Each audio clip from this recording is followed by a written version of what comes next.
Show your loved ones how much you love them with the gift of Trade Coffee this Valentine's season. It's not a day anymore, it's a bloody season. Trade's gift subscriptions makes it easy, personalized gift that you can enjoy day after day. Right now through February 14th, Trade is offering $10 off gift subscriptions when you use the code IDACAT10, IDKAT10 at checkout. That's IDACAT10 to receive $10 off gift subscriptions. Use the code IDACAT10. Farts, both anal and pussy. Jeez. Which one smells better? You might find out, and I don't know about that. Wow. With Jim Jefferies. And the answer is whatever one has the most shit and it smells the worst. Yeah. So pussy. Logical. Terrible beginning of the show today. We have a fun show, ladies and gentlemen. Strap in. You're in for a fun show. We've actually recorded this intro after we recorded the episode, and I can tell you something. You're going to have a good time. And that fart joke is indicative of what you're going to hear for the rest of the show. It kind of is. I'm joined with my co-host, the beautiful, the stunning Jack Hackett. Hello, Jack. Hello, Jim. The funny and humorous and horrible Forrest Shaw. Hello, Forrest. Hello. Forrest the horrible. Hello. Forrest, I believe you're travelling to Australia soon. Tell me more about it. April 24th and April 26th, I will be at the Factory Theatre in Sydney, Australia. That means you had to cancel your show at Coachella. That is true. Well, I can do a second weekend. But I will be there at two shows, 24th and 26th, same location, Factory Theatre. There are tickets available through my website, forrestshaw.net, or you can go straight to the website there at the Factory Theatre. And please come on out. Buy some tickets. It's going to be fun. The show is called Comedian Destroys Heckler. That's what I decided to call it. Not going to destroy any hecklers. Just thought I sell tickets. I had to name the show. You got to name shows in Australia. No, it's part of. I think it's. You got to name shows here as well. It's part of the Sydney Comedy Festival, I believe, is part of it. But I'm happy to be doing that. I also will probably be doing. It sounds like I'm going to be doing shows in Melbourne at the Comics Lounge. I don't have those dates yet, but I will announce those when I get those. So please come on out at forrestshaw.net. Just go there and check it out. Where am I? Jim Jefferies is going to be next. You're going to be at March 8th and March 9th. You're going to be in Las Vegas at the Mirage. You love that. Fun times. They treat you good. We love it. March 22nd, Des Moines at the Des Moines Civic Center in Iowa. March 23rd, the Midland Theater at Kansas City, Missouri. Then you're going to be going to South Africa April 12th and 13th. And then back in the States, you got dates in Spokane, Washington, Denver, Colorado, 2 shows, Charleston, South Carolina, Fort Lauderdale, San Francisco, more Vegas shows, LA, all sorts of shows coming up. Go to jimjeffries.com for all that. And then please follow us on IDCat Podcast on, Instagram. Follow all of us. Follow Jim. Follow me. Follow Jack. Follow IDCat Podcast.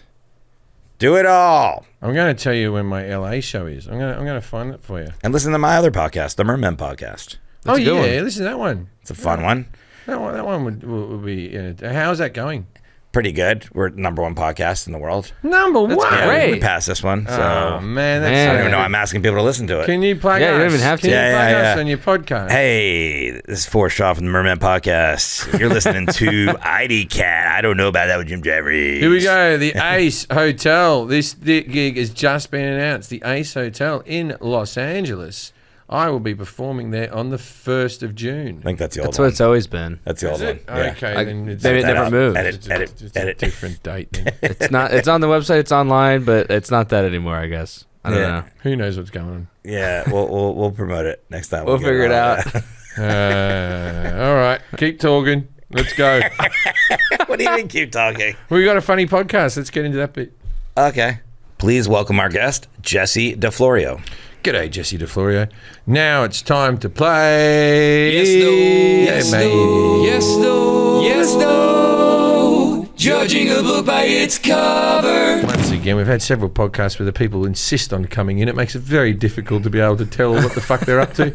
Although I love that you guess it when they're at home. Less technical glitches. Yeah, that's true. Yeah. Mouth is moving at the same speed as words. He's got a notepad with a pen and a bandana, which Well, it's got something inside it. Don't touch Something the stuff. inside it. Well, that's the problem when you do it in person. He can touch the guests. Yeah. If you didn't want to be touched, you should have stayed at home. And I know what I signed up for. Is it the history of bandanas? No. History of red bandanas. Wouldn't it be interesting if it's just a more specific version? It's like Jeopardy. We accept that answer? No. Okay, so you're an Italian American. Yes. Would it be the history of this? No. What do you call that? I don't know. That's what we'd learn. We gotta find that. I know, but everyone listening at home, it's the thing where you go. Hand gestures. Gabagool. Yeah. Gabagool. Jeez, Forrest, a bit much, isn't it? I don't know how to do it. I didn't know how to do it for the listeners. Very modern I day. did it and everyone laughed, and then Forrest Yeah, but was we like have this, most of our Buddha like that. most of its listeners. Wasn't pleasant. Wasn't pleasant. It was hurtful to me and to Italians. Americans. Is it Italian American? Is it Italian based? No. Okay, all right. So we haven't done pizza, but someone get onto that. Jesse is on our show because Jack knew him. I don't know if that's going to help you, but it helps. Is it music? Adjacent. Oh, is it? Is it Christian music? Yeah. No. It's not music, but the musicians and comedians would maybe hire Jesse at times. Hand jobs in alleyways. Exactly. Yes. Not maybe, definitely. Musicians and comedians at some point are going to have to hire Sound technician. a person like You've probably paid a lot of money for someone to do what I do. Yeah. I get hired to do it sometimes. Oh. Yeah. Oh. Ow. Oh, the things I've made Jack do. I'm going through my Rolodex. I don't even think. Like when you have a television show. Is it dress like me and tell me I'm handsome? Yes. When you have a television show, you have to do this, and you don't like it. The beginning. Learn things. At the very beginning, they're like, "All right, we gotta Warm up. No, we gotta do even before that. The show gets greenlit, and they're like, "Okay, we're gonna have to take you out to the desert." Line producer. A desert. I'm even giving you a hint with a camel. Dry lake bed. Get photos taken. Yeah, there you go. I am a photographer. Photography is what we're talking about today. There's about fucking 10 good photos of me on Earth, and it's taken thousands to get to that. We're talking about photography. Jesse DeFlorio is a photographer and director from New Jersey. He lives in Los Angeles and has spent the last 20 years photographing in 22 countries and all 50 states. He's been on the road with rock and roll bands since he was 16 years old, documenting the ins and outs of daily touring life. And his work has appeared on album covers for songs by Beyonce, Eminem, and his lifelong inspiration, Bruce Springsteen. He has a degree in fine art photography from Loyola University of Maryland and has wrote his thesis on Richard Avedon's seminal work in the American West. You can find him on Instagram at Jesse DeFlorio. That's DeFlorio. And he recently photographed and directed a 30-minute short film with recording artist Matt Mason for Atlantic Records called Never Had to Leave. And we have that link, the YouTube link, so check that out. Thanks for being here, Jesse. Yeah, thanks for having me. That's a resume of people. And your lifelong hero? Yeah, well, if you had opened this, you would have learned I'm from New Jersey. Yes. And that gives away that Bruce Springsteen is, of course, my hero. That doesn't mean... He's from Asbury Park, which is where he's from. that doesn't mean that he's your hero. In New Jersey, you're kind of contractually obligated. There's plenty of people from Sydney who don't like me.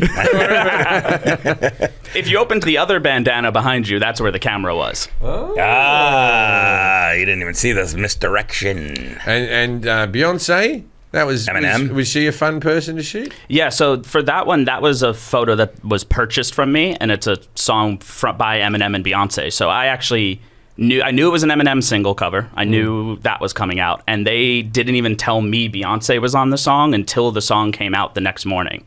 So they're not in the photo. They're not in the photograph. It's a photograph of yours. Can we get that up for editing purposes? Like when the song "Walk on Water." Oh. Yeah. I actually sold it to the record label twice. Well, okay. Nice. Can you do that? Jesus would have. And so 16 years old, you started touring with bands, kind of like Almost Famous? Yeah, except I now have an Almost Famous tattoo, but growing up, my mom always told me to watch Almost Famous, and I did the classic, like, no, Mom, you won't, I don't, Is it this one, you don't know what Jesse? I like. The one to the left of that. That one? That one. That's the one. That one. Ooh. Wow. But yeah, it's turned out very Almost Famous in a way. I've always been I've always shit on photographers a little bit because, like, well, you just point the camera and you just fucking do it. But I shouldn't do that because I'm a terrible, I can't take photos to save me life.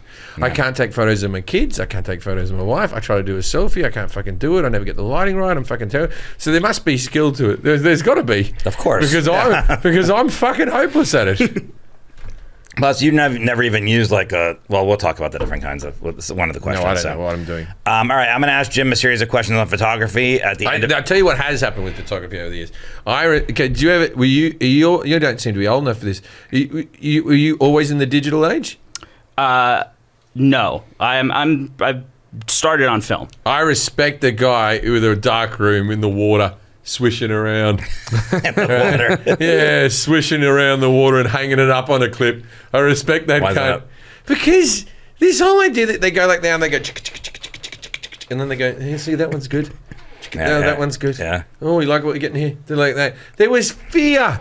They didn't know shit. They were just looking through it, hoping for the best. Yeah. And now it feels like you wouldn't know this to look at me, but I've dated some attractive women in my day, and the attractive women, there is a plethora of blokes like just on Instagram. This, I'd love to shoot you sometime.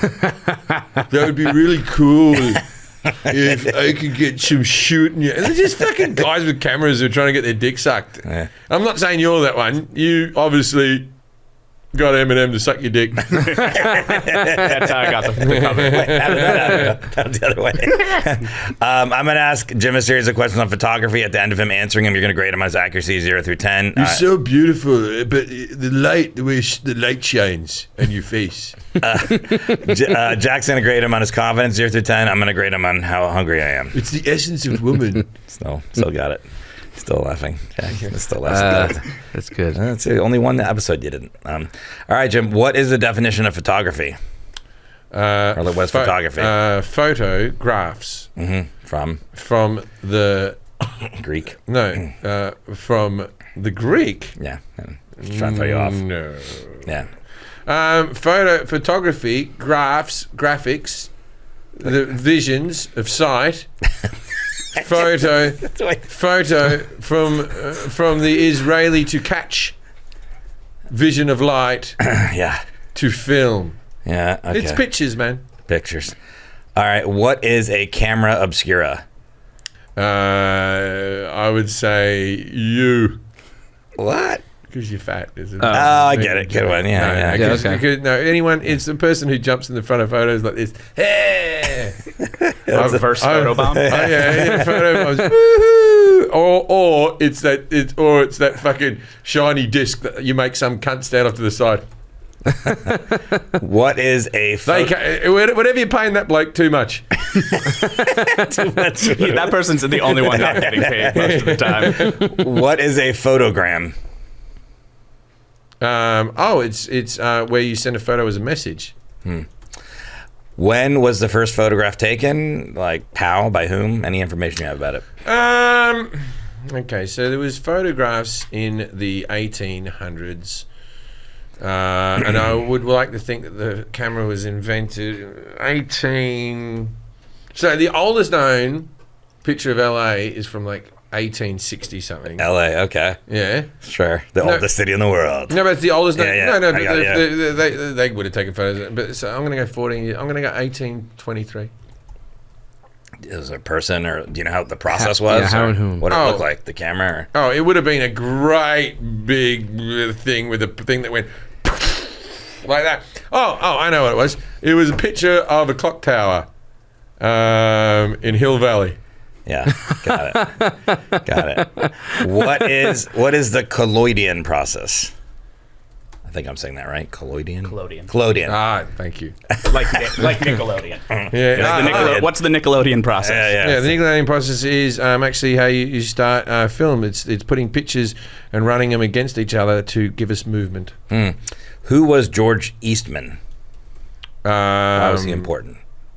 George Eastman was the father of modern day photography. This is a new thing you're doing. You either say father or godfather. You said godmother last episode. That's for women. This is your new thing, though. There we go, the mother. Whenever I say a name, who's just the godmother of godfather. He was the father of photography? The father of modern day photography. He was the one, because it used to be like you take photos. The reason that no one was smiling is because the photos took a long time to take. Mm-hmm. And so people had to stand still. So that's why all photos So were... why was George Eastman important? He was the one that let you smile. He was the first guy to say cheese. What is the Kodak Brownie? It was the first porno ever shot. It was just a picture of a man's arsehole. When did color photography... Kodak's are bears, brown bears. I was also saying it's a brown bear. And it was a photograph, the first animal photograph. That's why we then have the brand Kodak. Pooh, back of the brain. When did color photography come about?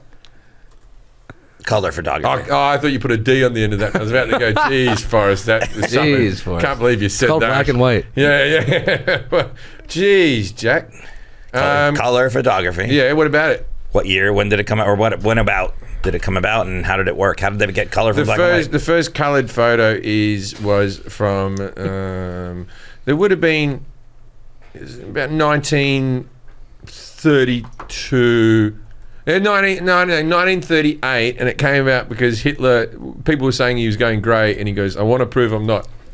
Okay. When was the first digital photograph taken? I remember this. You remember from what? I remember when digital cameras came in. Yeah, but the first that was when they were available to us. Probably a little bit further back. Yeah, so I'm going to say in the 90s. The 90s. Okay. Okay, and I'm going to say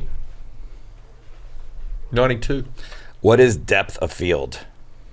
That is so you know when you're looking at photos and the bit at the beginning will be smudgy wudge, Yeah. and the bit at the back is clear, or you can make this clear and that's smudgy wudge. Okay. What is shutter speed? It's how fast I cringe after I hear Jack hear tell a joke. Wow. This is my last podcast. On anything, hopefully.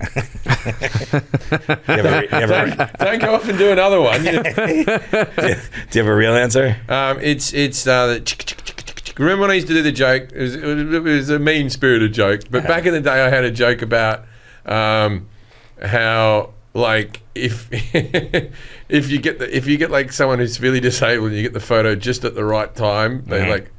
And then zoom, handsome, and then it's all about shutter speed. It's how quick the photographs can be taken.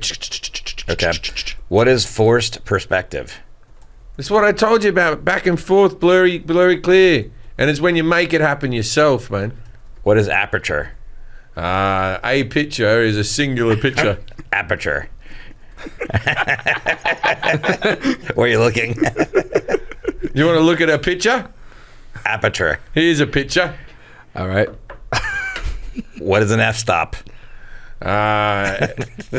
Fitzgerald. F stop Fitzgerald. He wrote The Great Gatsby. His friends used to call him just Stop. But he was an arsehole, so they added a fucking to begin with. Yeah. Fucking stop. Stop Fitzgerald. I like how you reverse engineered that. You go Fitzgerald, f-stop. F stop Fitzgerald. You want to answer aperture or no? You good? I'm good with all these answers. He's answered all of them. What is white balance? Something they're trying to figure out in South Africa. Got a couple more questions. What does ISO stand for? ISO, in short order. Photography, that's what it is? Yeah. Okay, what about DSLR? Don't slide. What's the other ones? LR. Long rod. Don't slide long rod. And that was to stop prostitution in the 1800s. With photography. Yes. What is a safe light? They fix your windscreen. Safe light repair, safe light replace. What is the rule of thirds? Oh, you got it. Okay, so you can't just go an Irishman and Englishman walk to the bar. You got to add a Scotsman. 2 more questions. All right. What is the difference between a hot shoe and a cold shoe? Hot shoe and a cold shoe. Oh, it's a blackjack term. Yeah, we're just all over the place. So you got one shoe you've been winning. That was a hot shoe, and then a cold shoe is one that doesn't win. That is true though. Sure. You go, that's a hot shoe. Yeah. Oh, it's And cold with shoe. relation to photography? Is someone taking a photo of you saying that?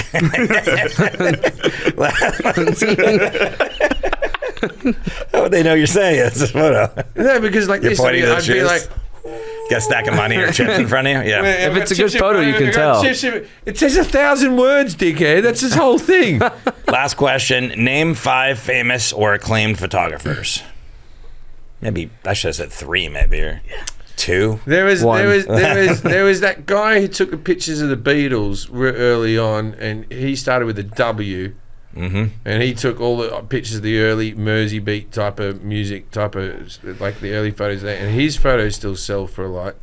W. Alan Polaroid, Yeah, Alan Polaroid. Yeah, you're killing it. Keep going. the Kodak Bear. Kodak Bears comes back again. Yeah. I have all the answers written down. don't worry. That's for me. Okay.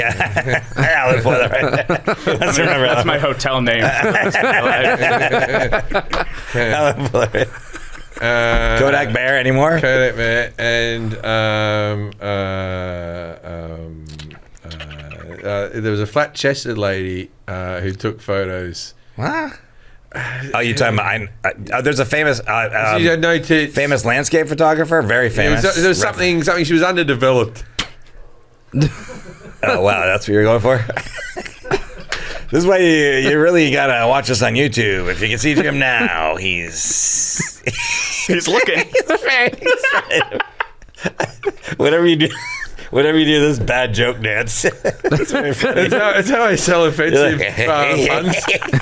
It's like you have some spinal problem. You're like, hey, whoa. Underdeveloped. She was of age, people. It's all right. A guy, worldly family, he took pictures of like Yosemite. You're not gonna know.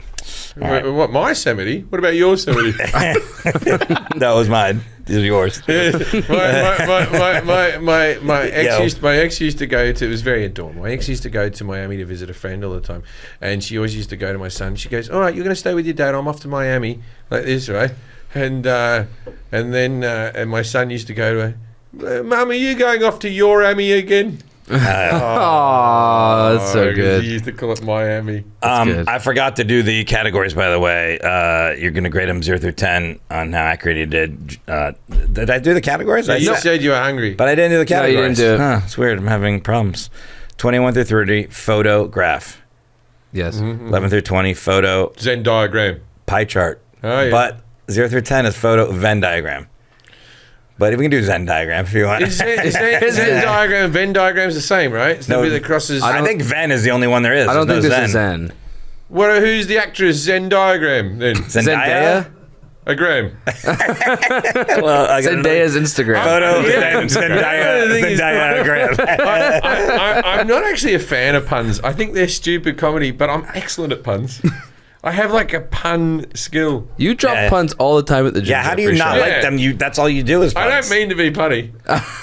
Great. Thanks, Jack. You're fast. Yeah. All right, go on. I'll do another pun for you. Okay. Oh, no, we're done. 0 That through 10. can't be everything. Well, you flew through them because you had... Who invented the Polaroid? Alan. Yeah. No, Idiot. no, he had nothing to do with it. It's just a coincidence. That's how he got into the business. Let's get to you can ask these some more questions if you want. We'll see. Jesse, how did Jim do on his knowledge of photography? 0 to 10. 10's the best. Be honest. Come on. 3.5. Wow. Yeah, man. It's not even Yeah, man. close to that, I think. But all right, how do you do in confidence? That was a 9. Like, Yeah, a lot of confidence. Jim acted really well that he knew everything. That was Thanks. confident. 12 and a half, but I'm going to give Three- you -5. I'm not that hungry. So you're a photo Zen diet. Wait a minute. This is the second podcast we've recorded today, and you were hungry in the first one. I ate. He ate in between. Yeah.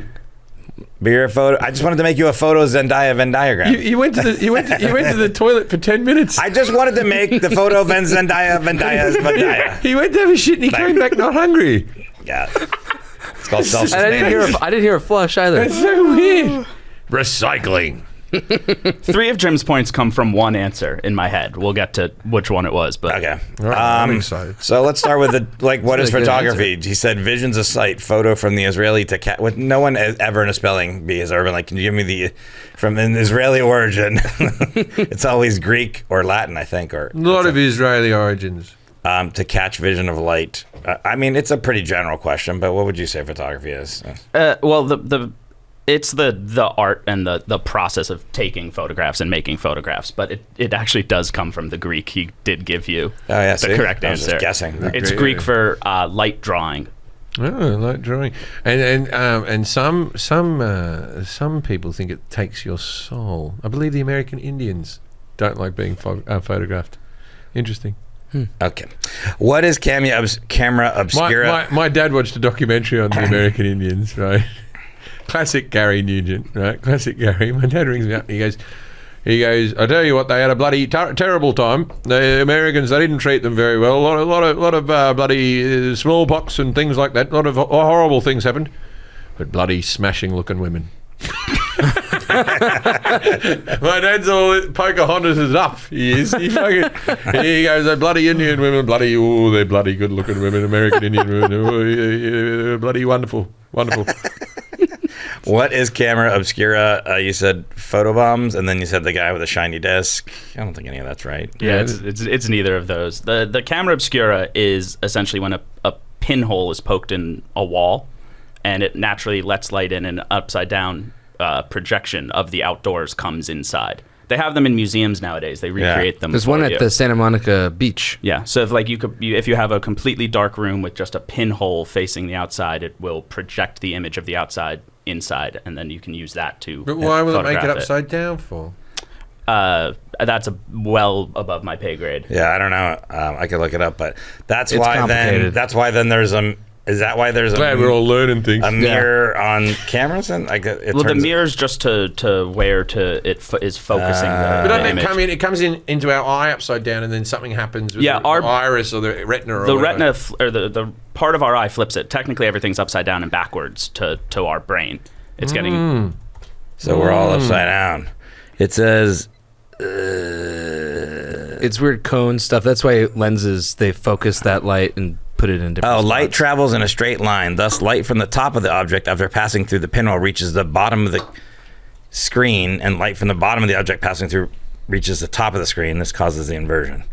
I know they're explaining it, but I still don't understand it. So, anyways, We'll just end with it's a natural phenomenon. Yeah, it's a weird one. yeah. And we've learned to harness it. Show your loved ones how much you love them with the gift of Trade coffee this Valentine's season. Trade's gift subscriptions make it easy for a personalised gift they can enjoy day after day.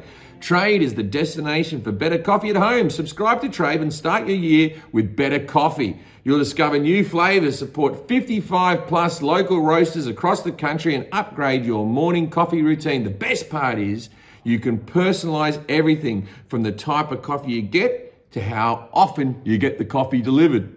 Now, my wife is what you call an easy to get along with person. Not difficult for gifts, but she's mad for coffee. I got her a personalised coffee that she likes that deals with her vegan milks and almond butters and all this type of stuff, but a coffee that she likes delivered to the house.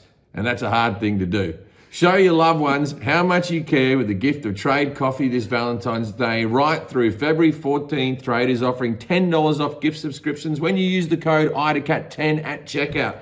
That's IDACAT10, IDKAT 10, to receive $10 off your gift subscriptions. Use code IDACAT10. What is a photogram? It's when you send the photo as a message. Yeah, it's like Snapchat. I don't know what it is. Photogram is when you. Come on, expert, this is your moment. Photogram is when you take sensitized material, paper or something, and then lay items on it, and the physical contact of the items is what creates the exposure. So, We call them paperweights. Yeah, paperweights, but memorialized forever. Yeah, I used to have. There was this paper I had when I was a kid, and you would. I forget what you did. You could put like leaves and things like outside and put it on there, and would make that image. It is that. That was so fun. It's used in the Van Dyke Brown process and cyanotype process. Yeah. Don't ask me what a Van Dyke is. Won't end up well. I know, but you're pointing at him. I wanted it. I wanted him to know if he knew. The pun guy. Did he know Van Dyke Brown? No, Okay. no, come on. This guy, you heard his answers. She has a van. Leave it there. When was the first photograph taken? Was it 1823? That thing that goes cha-choom? No. It was a picture of a clock tower. No, none of these are right. He was very close. I think it's 1826 or 27. Oh. It's kind of What disputed. year did I So say? 23. So incredibly close. I knew I was right around there because I watched LA in a minute, and the guy had the first ever picture of LA. Let's get into it. And it was 1830 something, and so I thought it'd be a little bit before then, and because Yeah, but you said it was a clock tower at Hill Valley. where the fuck do you think Hill Valley's from, man? It's from. Do we know what the picture? What was the Yeah. picture? So it was a view of. It was a camera obscura on the second floor of this photographer's house. His name's, I'm going to butcher it, it's French. It's Joseph Nicephore Niepce.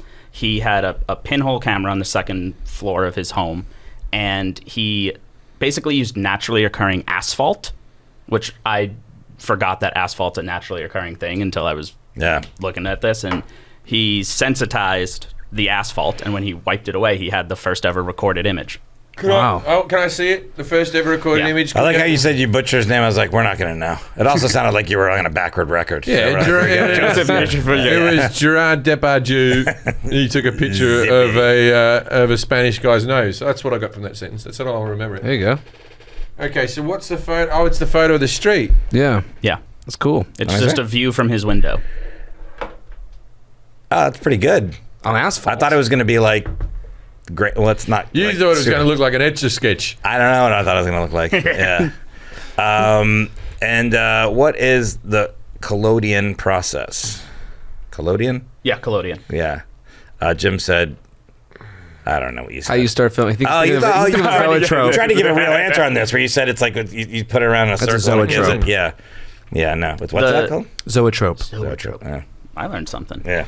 The collodion process was a quicker way of photographing than like the camera obscura or the pinhole, where they took silver coated plates or glass with it, and you kind of had about a 15-minute window. You could sensitize these plates, run them outside, take a photograph, bring it back in, develop it, and that's kind of like the beginning of the mass appeal of photography, where people could go get a photo taken of them. That is why when they're sitting there, they're so still, because it was still like not that sensitive of a process to light. So, they had to sit there for minutes at a time in order for it to expose. A lot of the early photography, they would use corpses while they were figuring this out.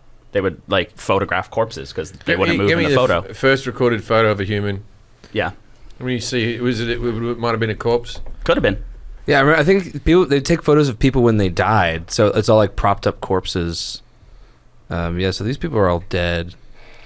Dude, that first guy there, Yeah. you'd be happy to look like him now. Yeah, he looks pretty good. Like right there, like I'd be all over looking like that cunt. He's fashionable by today's standards. Well, yeah. maybe they dressed him up for the photo. No, Yeah, he just had a cool haircut. yeah, his hair looks good. Yeah, styled it up. And who was George Eastman? It was the father of modern day photographer. He let you smile in photos. What? That's kind of the right answer. Yeah, that's why he gets in away. an indirect way. That's why he got 3 points for that answer, and And that's. the fact that I was like 2 years off from the first photo, having fucking 3 points, my fucking ass. I thought I was doomed when you got that close, to be honest. I'm a photography whiz or doyen. Doyen. He said that a couple different podcasts now, Doyen. Yeah, I'm a doyen of many. Yeah, George Eastman kind of he is that. He took the wet plate collodion process and they turned it into something called the dry plate collodion. He created a machine that was able to like coat these plates and kind of mass market these things. But the big thing was when he invented the film roll, like the same film roll that we use today in a camera. That's him. Like he owns the patent to that. And he started Kodak. It was originally the Eastman Kodak Company. And that's a word he just made up. Kodak? Made up completely. He just liked the way it sounded. Because I've heard of Eastman Kodak. I Yeah. know that's where it was, but I just thought it was somebody's name or something. Isn't there bears called the Kodak bear? Kodiak. Kodiak. And that word's different. How? An I. One letter. There's Yeah. a letter in there. Yeah. It's close though. I made it up. Yeah, George Eastman It's like, basically. I'll make a word up for you right now. Telephone. Wait, that's not one letter. Just made it up, bro. That's not one letter difference. It's, you just took off the E Yeah. at the end. That would be telephone. Phone. I think telephone is actually how you say it in Welsh. Yeah. Telephone. Telephone. That's how the Welsh would say it. Oh, I thought you were Jamaican for a second. No, my Welsh can sound like Indian, can sound like, so it's a lovely day. Welsh, I can't really do it. Right, that sounds like The Welsh, German. The Welsh are a weird. Did I tell you about I saw a Geordie talking to an American? No. A what? A person from Newcastle, England. It's called a Geordie. A Geordie. Oh yeah, we went over that in a Patreon, I think. No, well, this happened recently. This happened over Christmas. No, I mean just the term Geordie. Oh, the Geordie. Yeah. And so there's people from Newcastle, like, these are people who speak like this. Like my mate Dave Johns. Dave Johns speaks like this. I like these guys. Yeah. Nah, I know the Geordie, yeah. It's the accent that you have when you're watching Big Brother. It's meant to be the most accent that is the most reliable and friendly in all the UK. So like day 4 in the Big Brother house, Terry's not happy with Alan. Well, let's see what happens, right? I'm not perfect at the accent, right? But they're the English people that live on the border of Scotland, and they have this very unique accent called Geordie, from Newcastle, England. Anyway, I saw one of them was on holiday. It was a lady. She was on holiday in Sherman Oaks Mall, and she'd bought something, and she was speaking to a lady whose Spanish would have been her first language, and they were both speaking English of sorts, right? And I had to interrupt and interpret for two people speaking English to each other. I said, I'm sorry. I've lived in England for a long time. I'll help you. I'm sorry like this, because the lady went up like this. She goes, I need to take this back to the makeup counter. I need to get a refund. And the lady's like this. I need to take, and the Spanish lady's like, excuse me, you want to, what are you trying to do? I need to take this back to the makeup counter for a refund, like. And I said, I was just a bit. She's purchased this in this store, and she needs to go back to the makeup counter to get a refund. Oh, she doesn't have to go to the makeup counter; she can get the refund from anywhere. Okay, you can get the refund. No. No, but I did help. I did help out. I just love the idea of holidaying at the Sherman Oaks Mall. Well, that's where you got to buy your Christmas presents. They're Christmas present buying. They weren't. I thought you said she was on holiday at the Sherman Oaks Mall. No. She was on vacation. She was on vacation in America. She was spending time in America because I knew that she must have been here for a short amount of time because she did not soften the accent one little tiny bit. I need to go makeup counter. That's great. Yeah.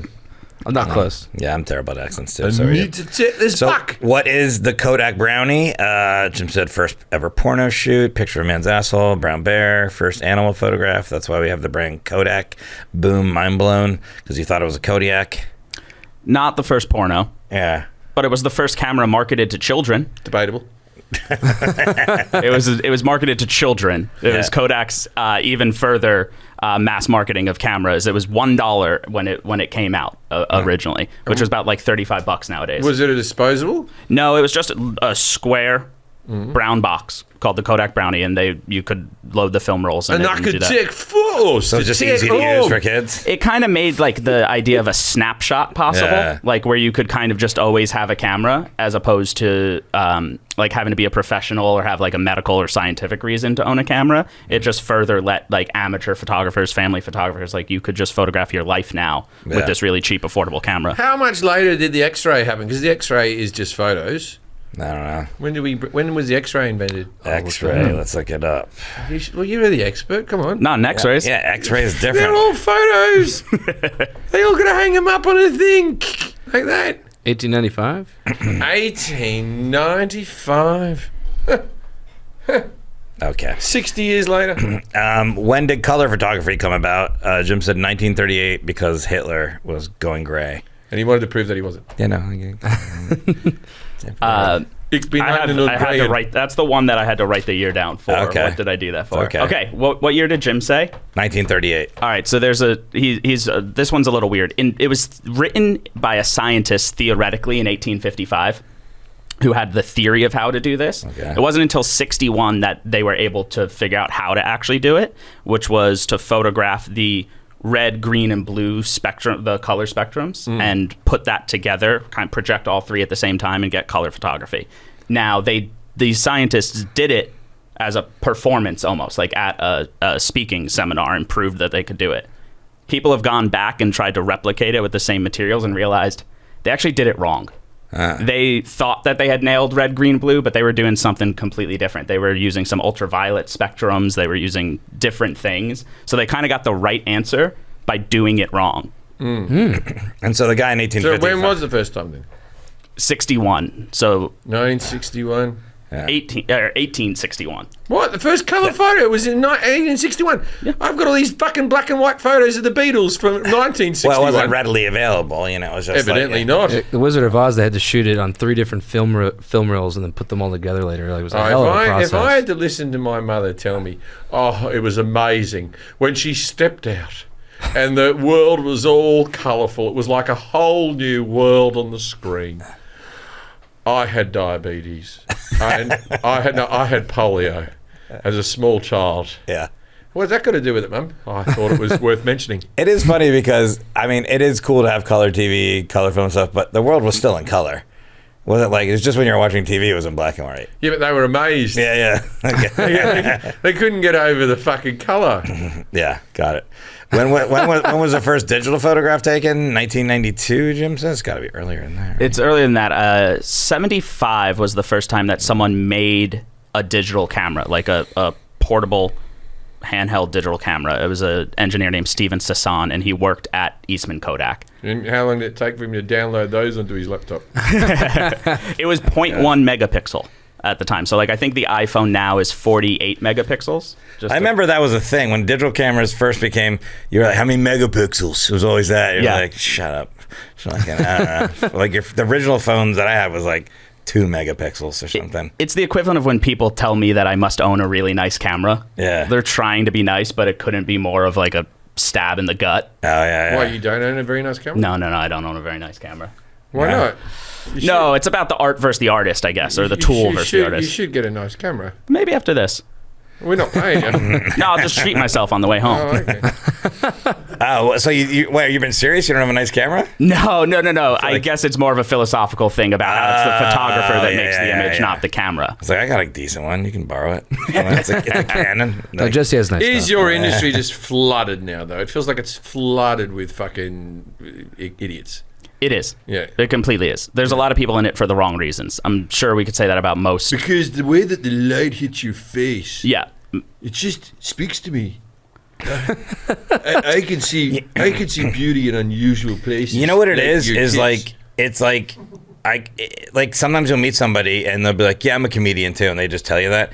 People could just tell you they're a photographer, but it's not until you see their work where you make the judgment. Because I know people have told me, I'm a photographer, and you check my stuff out, and you see, you're like, oh, you don't, that doesn't look like you know what you're doing. Yeah. I can take those pictures. Like, yeah, I don't know. It's getting tougher and tougher with how accessible it is. I'll tell you who the best photographers are. Anyone who takes photos of McDonald's burgers. whoever does those photos is a fucking wizard. You know that stuff's all fake? Like, it's not the real I know, food, it's right? not real meat or Yeah. anything. I've eaten it. It's horrible sugary buns and. But isn't that like a whole field just taking pictures of food? Oh, yeah, it's you a can see, complete like, thing. They get like thing and get a bit of sauce to drop and a thing. No, for some places it's real food. And then you go to that restaurant. Yeah, the local, the independent. The independent one where the guy's had to crack himself. Yeah. You're like, no. Yeah, and No, he's like, this is hindering your business. Because now, I reckon that's big money. With Postmates and Uber Eats, you got to have photos of the food now, Yeah. right? You can't just go Yeah. up and so I feel like now, like, people are putting real effort into that because in the infancy of those apps, some of those photos were fairly dodge. Yeah, they're just like iPhone photos. Yeah, there was somewhere, I was driving somewhere, it's like a rest stop type place, and it was just like somebody had burritos, and they're like, it's like, we're here. We don't need the like. It was the picture thing. You're like, that is terrible. Like, it looks Well, like, that's part of the reason that At least they'll be honest. That's part of the reason I know that I'm a bad photographer. You know, I think we were doing this across Europe a little bit. We'd go to like a Michelin star restaurant. Yeah. And then And Amos would always take photos of his food. And I was like, hey, people take photos of the food. Just eat your fucking food. Right, like this, right? And then he's like, no, I take good ones. No, we had a contest. Me and you, we all had a contest. Yeah, we all had a Take the contest. best. And mine all looked like slop. Yeah, in the middle of it, you're like, I'm stopping right now. Well, you have to take it before you eat it. No, you got it. We did. I just took a picture of my shit. Well, of course we took it before we ate it. I know. There's a whole olive and a chip There's in a it. whole bit about people saying the camera eats first, and it drives me up a goddamn wall. I have a friend, and when I'm hanging out with her, it's always like, okay, don't touch anything. But it's like, shut up. Like, I'm so hungry. Like, it's hilarious. Yeah. I don't know why I said that. I'm having a stroke. It's all right, Forrest. What is depth of field? It's the bit in the back, smudgy wudge, and the front isn't. He's pretty right. He's pretty right about that. It controls how much is in focus, whether you want a shallow depth of field or a deep depth of field. Why did the Scarecrow win an award? Why? He was outstanding in his field.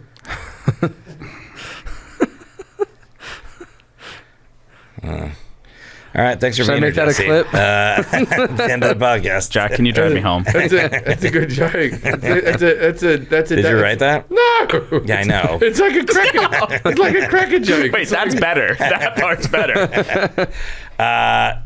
What is shutter speed? How fast Jim cringes when Jack tells a joke? The chicky of a camera?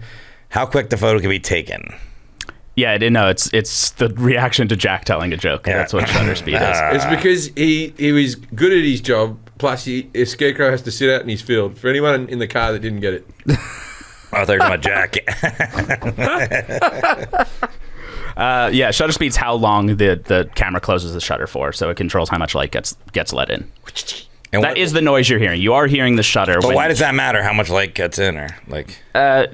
It's how you capture an exposure properly. Okay. Like that's one of the. There's three variables, and you go through them in the next questions. Oh, you can jump to that. You can go ahead. Yeah, the main variables are always your aperture, your shutter speed, and your ISO. Those are the first three things you gotta like learn to figure out how to commit a photograph the way you intend to commit it. So, And what's aperture? Because Jim didn't know. So Yeah, what was his? That's the f-stop Fitzgerald. yeah. that's great. Aperture is the actual like physical. The word aperture is just like opening. It's the physical amount that the blades of the camera are open. For the light to come in. Yeah, and then the f-stop is the measurement of that. So you see those numbers like 2, 8, 4, 5, 6. That's aperture on the lens. And then what does ISO stand for then? So ISO actually it's a measure of light sensitivity, but ISO itself is just like the International Standardization Organization. So it's just an organization that does standards for scientific measurements and things like that, and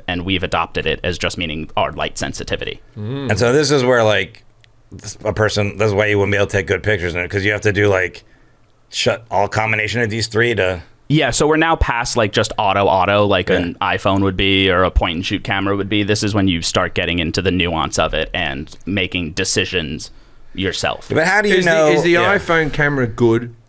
It's such a tough question because like if people hand me iPhones at like weddings and ask me, they're like, oh, let's have the professional take a photo. And I can't do it. Like I can't get a good photo on an iPhone. I mean, not with ugly people. No. Yeah, not at the weddings. Yeah, I can't get a good photo. Is it the phone? No. It's the photographer. It's you. Because, there's two types of people in this world. Ones that need closure. Wow. Another winner. I'm going to put a compilation of all I these didn't even get together. that one. What happened there? You need closure. Because you needed an ending. There are two types of people in this world. Yeah.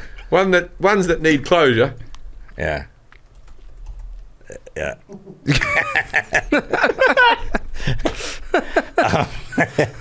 But how? Okay, so getting back to this, how do you determine like what the aperture is or the shutter He's speed? standing in his field, man. The scarecrow. How do you determine the aperture, the shutter speed, or the how do you figure?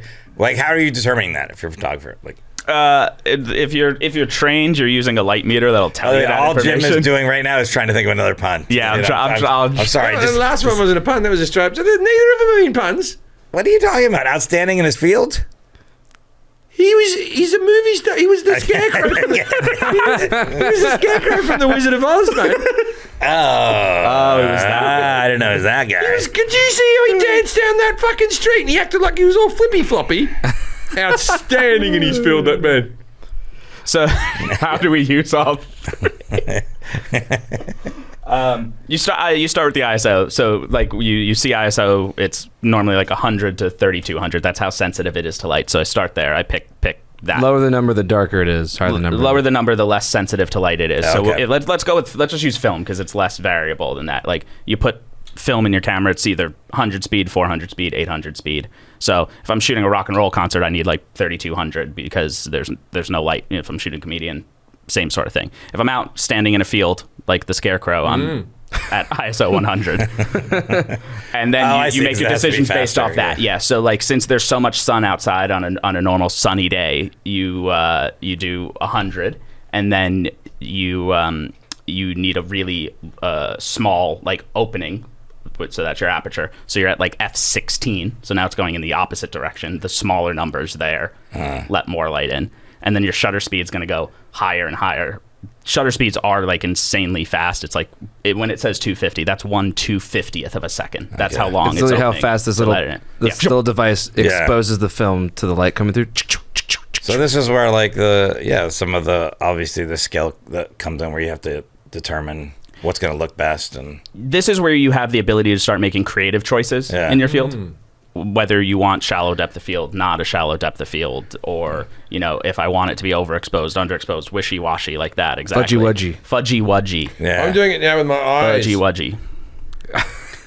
But are you closing one eye right now? He's got both. He's open. focusing from one hand to the Get other. one hand. Now this and one's clear right now. Now they're both clear. That one's blue. That one's clear. This one's blue. You're a photographer now. You're a photographer now. Okay. What is forced perspective the same thing as? I'm literally a visionary. Forced perspective is a little different. So like if you want to think about like Lord of the Rings, like if you right. want to think of the film Lord of the Rings, That was fun. He did think about it. forced perspective is how they make like the hobbits look small and Gandalf look big, or the ring look big. yeah. So like that ring, if the ring's in the foreground of an image and it needs to look like, if it was just a ring, you wouldn't see it. So they make a huge one. They put it in the front of the frame. I have a mate. You won't mind me saying this. His name's Andrew. He's got a large head. Right? You know Andrew. Mm-hmm. Yeah, I know. Andrew's got a large head. Yeah. And his wife does not have a large head. Yeah. So to take nice couple photos, they do that. He stands. He stands a little Is that back. true? He stands. Yeah, he stands way back. That's forced perspective. Yeah, so they look, normal in photos. I didn't know that. Has he admitted this to you, or did you just catch on? Oh, I've seen it. You've seen his head? You've seen it did he- happen? Did he tell You've you about the seen photos? No. He told me. Yeah, he said. That's amazing. We figured out how to take good photos. I just stand way back. Now you can tell him it's called forced perspective. Yeah, he knows. No, the term. I know he's not forced to do it. He just does it if he's What is white balance? Something they're trying to figure out in South Africa? I don't need to put these answers out anymore. It's not I'm not wrong. What? You want to answer again? White balance? It's something they're trying to do in South Africa. What? I thought you heard me the first time. Yeah. All right. White balance is a Kelvin scale of color temperature. The Kelvins. Kelvins. Yeah, they knew the f-stops as well. Really? They grew up together. The Kelvins. So that's what's happening with all the lights right now. Whether you have warm light, which is higher on the spectrum towards like the 5600 Kelvin, or cooler down towards like 3000. It's just the measure of what makes white properly white in a photograph. Have you ever taken one of your iPhone photos and everything's just yellow? Yeah, it was of my genitals. Oh, yeah. No, I would have said piss. I meant to say piss. Have you ever taken an iPhone photo? I don't have like a yellow dick or anything, if anyone's wondering. You said it. I meant to say my urine is yellow. I've ever taken a photo and everything's yellow. Yeah, or like... Only at a Coldplay concert. It was all yellow. All right, Oh, we got it. That one's going in the Thanks, guys. compilation. We got it. That would be your white balance being off. If something's looking yellow, something's looking too blue. Jack's writing down the buttons. I'm going to make a compilation. Is that going to be the supercut for that? Yeah. Yeah, the the supercut's supercut. just that angle of Jim. I thought the subject was photography. Yeah. What does DSLR stand for? Don't slide long rod to stop prostitution in the 1800s. Why am I rereading these? Because they're great. They're great. They're good. It's digital single lens reflex, which is, I've probably never actually said it out loud in full like that. That's what, if you're picturing like a Canon camera, that's what you're picturing. Fancy camera. It means that you can take the lens off, interchange it. Oh, yes. I know those. What is a safe light? We know what Jim's answer was. Safe Light Repair, Safe Light Replace. Do you know that company is called Auto Glass? It's called Auto Glass in the UK, and they just have the same theme song. They still sing. They just sing Auto Safe Light. Glass Repair, Auto Glass Replace. What? Yeah, it's the same thing. Why would they? Safe Yeah, Light. it's still- Safe might- Light sounds like the British version to me, honestly. I Auto always- Glass. It might be always- Auto Glass Safe Flight. It might be the whole name. I used Not the song. to hate. Okay, I don't so, even know the song. so in Australia they have we have Australia's Funniest Home Videos, and we have the same theme song but with different words. And when I came to America, it was like finding out Santa wasn't real. And in kids, if you're listening in the car, he's real. Don't worry about it. But yeah. So you remember the song? Well, how does the theme song from Funniest Home Video goes? Oh, I don't remember. I don't remember. Go on, rack your brain. Stories from the friends back home you never told. To capture all that gold. You're the red, white, and blue. The funny things you do. America, America, this is you. Dun, dun, dun, dun. And then the Australian song goes like this. You're a dinky die true blue. The funny things that you do. Australia, Australia, this is you. Dun, dun, dun, dun. Oh, wow. So it's terrible when you find out. There's a lot of Australians right now going, get the fuck out of here. Anyway, Auto Glass Repair, Auto Glass Replace. Jesse, what's a Safe Light? A Safe Light is so in Jim's the photographers that Jim likes when he's picturing them hanging the film in the dark room and everything. Oh, yeah. The Safe Light is it's not usually blue- red. the blue light. The blue light, red light. Use different ones for different purposes, but it's what won't sensitize the film or the Because if the paper. natural light comes in, the photo goes, and they go, oh, we've lost it. I've seen enough movies. That was the evidence I needed Seen enough movies. to save my life. The scarecrow was in his field. Okay, next question. What did the grape say when it got crushed? Well, I know one thing. He probably whined. That was it. Nothing. It just let out a little wine. That was it. It was a good one. Never heard it. Jesse, you want to talk about What? focal length? I don't think that's on here. Oh, wait. Focal length? Oh, I was going to ask rule of thirds. You- I don't think we have focal length on here. Give me any pun joke. I'll be able to finish Now it. we're- Oh, wait, we can ask what the focal length is. See if what's- Jim's got a what's pun the focal queued up. length, Jim? The focal length. Yeah. It's a depth perception thing that I make my dick look bigger from a distance. I thought you were going to do What I something do folks, is what I do is instead of getting like a full size Snicker, putting it next to it, I put a fun size Snicker. That's forced perspective. Yeah. I always walk into any sexual situation with a fun size Snicker next to me cock. It's taped. I'm a giant. Focal length? Yeah, focal length. So that's if we're, let's go with iPhone terms for this. I'm looking at iPhone. Jared focal length. Yeah, Jared focal length. You don't want to know. Hopefully it was short and didn't hurt anyone. Focal length is how wide or tight a lens can get, how far it goes. So on the iPhone, we've got, if you hit that 0.5 and it zooms out, that's a wider focal length. That's like a 24 millimeter focal length on a normal camera. But if you're a sports photographer, or a bird photographer, you need a 400 millimeter Sports lens. photographers, they have a lens, don't they? Have you seen those up close? I've been to the basketball and seen them Yeah, on the edge. those things are massive. Or the paparazzi that get people from a distance. Ooh, they love a lens, don't they? Yeah. They love a lens. Yeah, that's like a sports is like a 400, 600, 800 millimeter lens. You ever do sports? Yeah, that's what I did in college. That's how I paid the bills while I was in college. I was like the basketball team's photographer. Oh. Yeah, nice. What is the rule of thirds? What stopped that? Was there an incident? Rock and roll's cooler. Or music, Rock and roll is cooler. Who's your favorite artist to take photos of? I did a lot of touring with the All American Rejects. We had a lot of fun every single night. That was just the most. Yeah, that was the most fun I've ever had on the road when it comes to. You're on the bus with them and stuff? On the bus with them, on the Yeah, planes with them, everything. I really love photographing them. Yeah, that'd be fun. I don't like people photographing my shows. I always get a little bit like, all right. There's always like, we have an in-house photographer and they're going to take a few photos if it doesn't bother you. And it's like, because comedy likes stillness. Yeah. We like the audience, no distraction, pure focus, where music likes, Well, no, but like Music's a big misdirection at all Yeah, times. Yeah, well, the guitar is like whatever face making is cool, and comics is always like they're always like got our mouth open. Yeah, Weird. well, I can tell that every photographer has ever taken a photo of me. If I do the eyebrow early on in the shoot, I'm doing it all fucking day. Yeah. Oh, they get their juices flowing. Yeah. I do one. Do that again. If you're doing a studio, like you shooting key art for something, like you can't let that out too early. Yeah, That's all they're gonna Yeah, I want. have a couple eyebrow photos on here. I was gonna bring this up because Jack knows about this. Hey, but early like, eyebrow.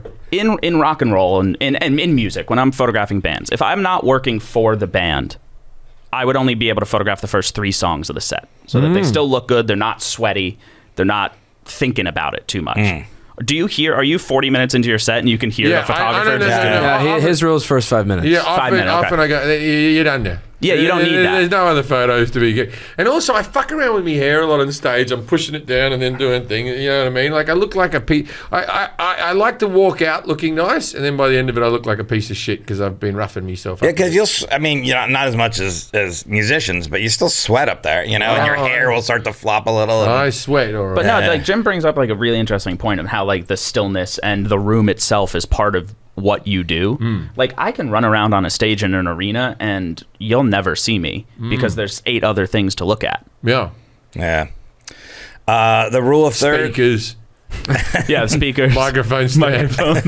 I'd never get to you.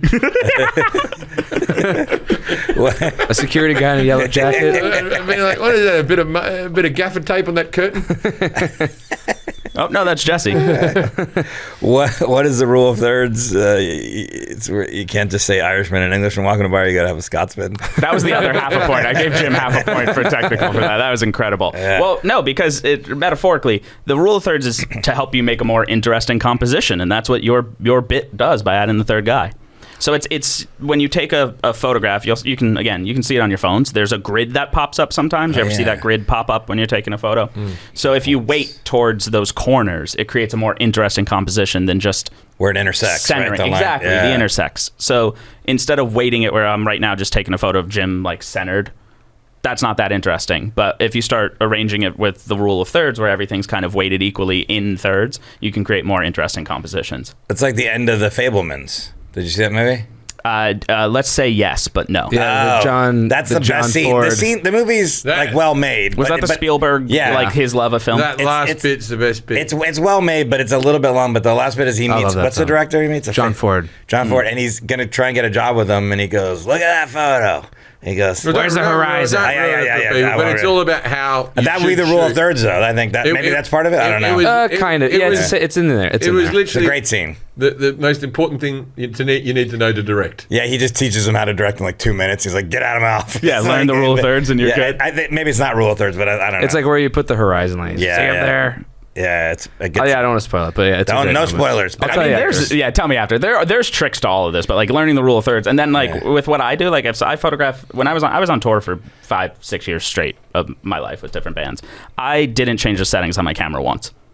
Like I just had my ISO dialed into one thing, aperture to one thing, shutter speed to one thing, and I just woke up at hungover every day and took photos. But then it all looks the same, so it's good. Yeah, and if you make it black and white, no one can even tell if it's in focus, so that's even better.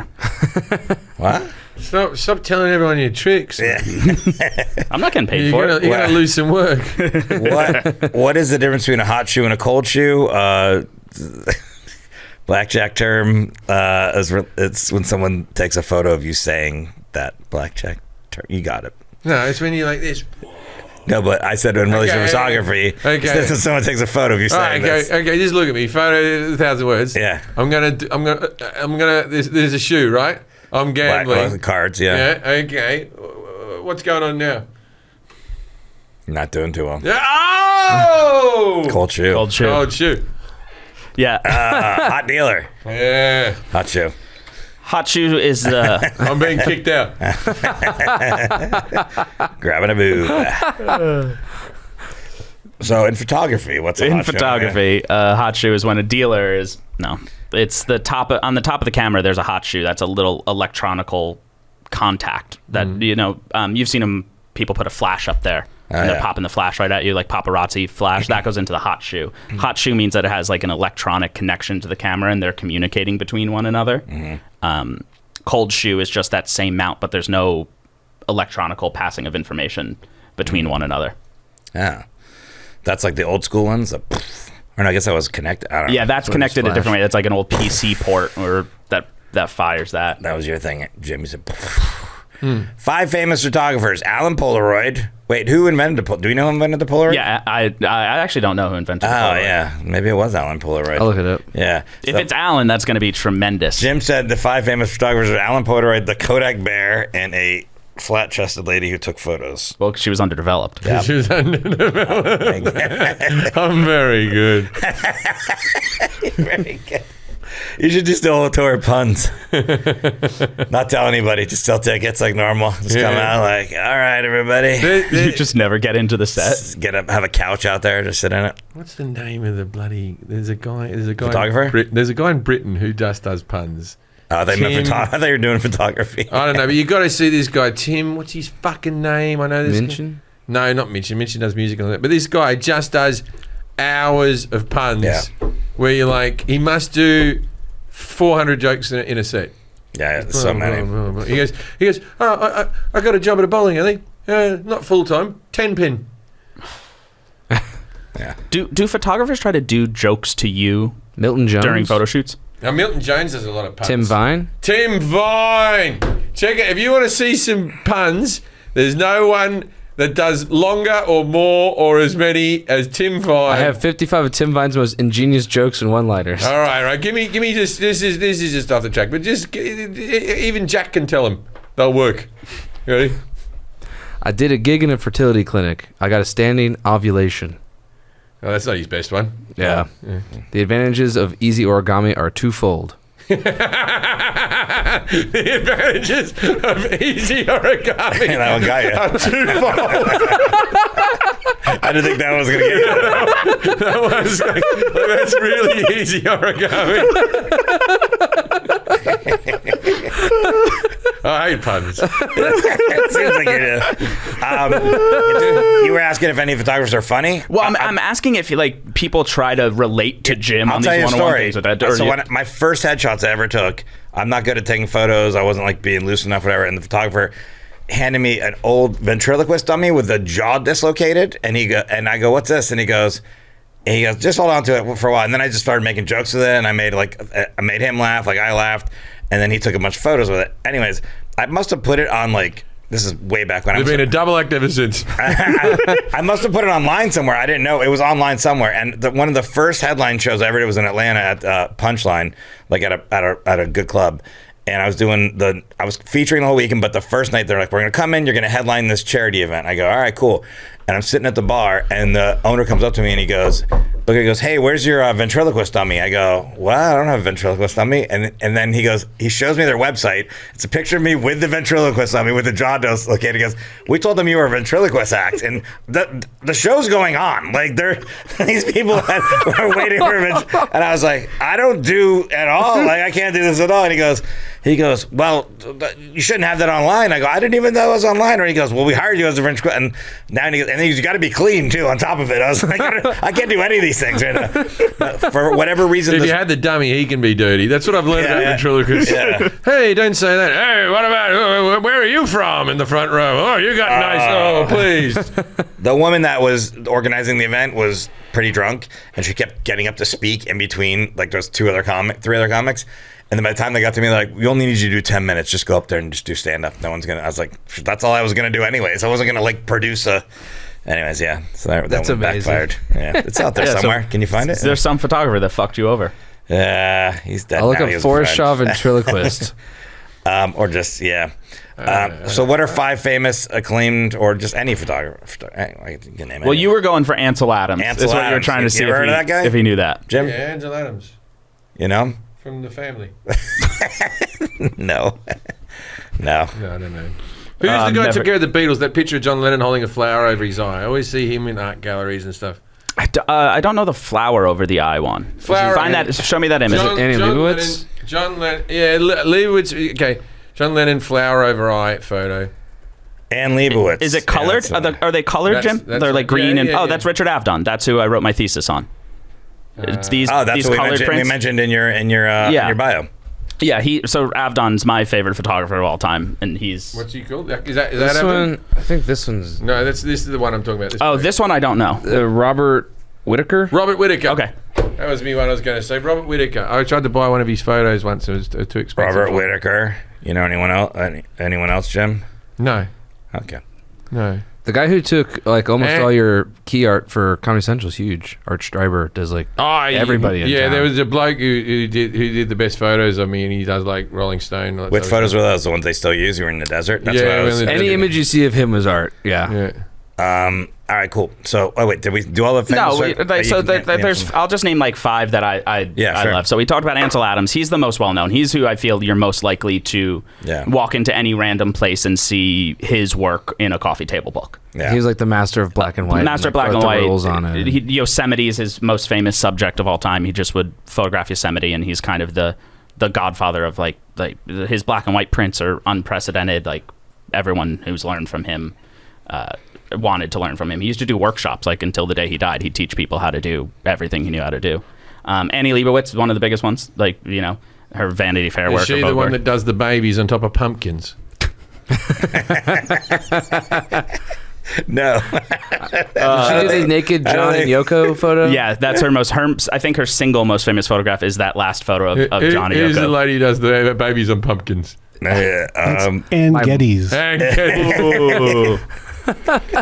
Why do you know that, Aaron? I'd pay good money. My mom used to Can buy she those. photograph Jim? Yeah, it's always a baby with a cabbage on top of it.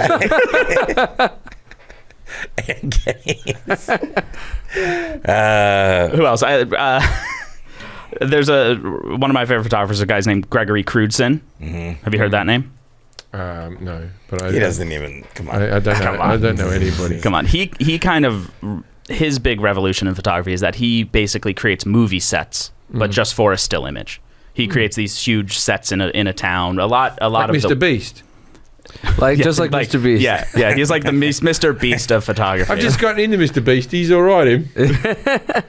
I watched a documentary on Mr. Beast. I've done. This is the thing is, I've done a few big gestures in my life with money, where I bought a car for me dad, or I donated some money. I bought a whole lot of layaway stuff and all that stuff.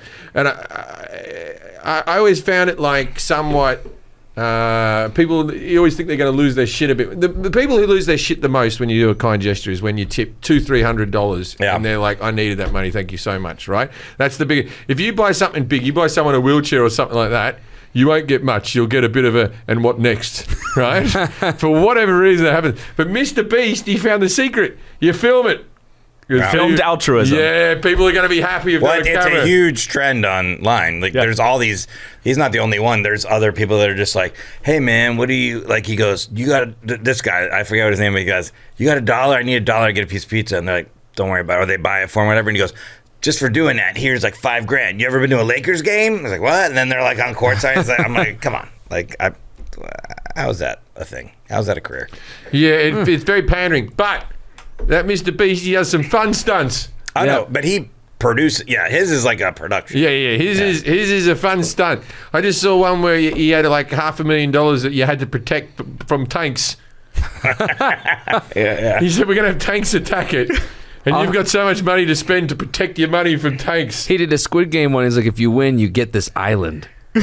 Did you guys see the grocery store one? Yeah. Where you had to give away 10 grand's worth to sell 10 grand, and the guy lived in the grocery store. He got $1,000 a day, I think. no, it was. $10,000 a day. $10,000 a day. Did he make it 40 days? Wait, and what did he have to do? He got $10,000 a day, but he had to sell. He bought the whole supermarket, and he said, "You have to sell $10,000 worth of stuff each day." To who? So just back to them to get the cash, okay. and you had to live in there. So it's easy. You give away all the gift cards. There was a whole lot of TVs in one corner. There's a whole thing, you know. And he had to live there and eat off the food and live off the fucking thing and all type of stuff. Like, and he lasted 40 days, and he lived in there and found himself somewhere to sleep inside the toilet rolls or whatever. And he won like what? 400 some odd grand. 400, but then in the end, he was just like, I gotta go. He thought he was going to be there for $1 million, and he got a bit bored.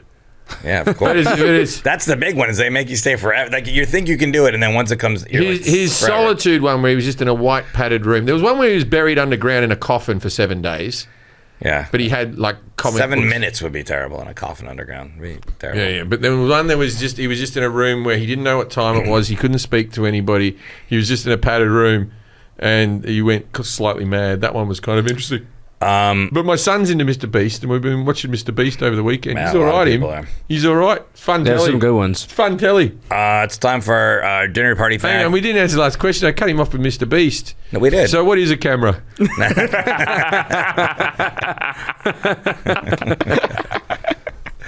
Time for dinner party facts. We asked our expert to give us a fact, something obscure, interesting that can use to impress people, our audience. What do you got for us, Jesse? I kind of want to pose this as a question to Jim. I feel like he might have a shot at this one. Sure. Okay. Do we think? I'm down. No. What's the most viewed photograph of all time? Most viewed photograph of all time. I know the most purchased photograph from the White House is Elvis and Nixon, so I'm going to put that into the pool. But I imagine there'd be more viewed. Yeah, this I'm not counting. There's no monetary value connected to this. Just people having a look at The it. most Yeah, seen. they see it. Empire State Building. Stretching on camera. Marilyn Monroe trying to hold a skirt down. That's the longest viewed. I'm going to say Adriana Chechek, Bukkake, number 4. That's definitely, Lock it in. That's definitely the one I've seen the most. It is the default background for Windows XP computers. Wow. That photograph has a name. It's called Bliss. Oh, that green field? Yes. Oh, it's a photo. It's an actual photograph. It's an actual photograph. It's a film photograph shot on a Mamiya RZ67. It's believed to have been viewed billions of times, simply because of how many times Microsoft sold that. Not more than Baby Shark. Who took it? I think it's Charles Rear. Oh, that one with the green roll, the hill. Yeah. Oh, yeah, of course. I've seen that. I don't even have a Windows Yeah, thing. Yeah. That's purported to be the most viewed photograph of all time. Kelly, It was in Sonoma Kelly used to Valley. have that with Nicolas Cage coming over the thing. Yeah. That's in Sonoma Valley. It's in Sonoma Valley, and if you go there now, it's just a vineyard on that hill. People just go there and take pictures. Of a dead vineyard, yeah. This is it. All right. Thanks a lot for being here, Jesse. As I said before, you can find Jesse on Instagram at Jesse DeFlorio and check out his 30-minute short film that he recently photographed and directed for recording artist Matt Mason. Am I saying that right? Mason. Yeah, absolutely. It's called Never Had to Leave. We have the YouTube link in the copy for these episodes. And thanks for being here. Thanks, guys. What's the difference between chickpea and lentil? Never had a lentil PMA before. You've ruined it. I've never had lentil on my face. Oh, yeah, I forget how The peas in the fucking. I've never. You know when he goes, I've never had a chickpea. Pea on me. Pea. I had it right. I did get it right. Ladies and gentlemen, if you're ever at a party and someone comes up to you and goes, photography. The most seen photo is a picture of my balls. Go, I don't know about that, and walk away over a green hill.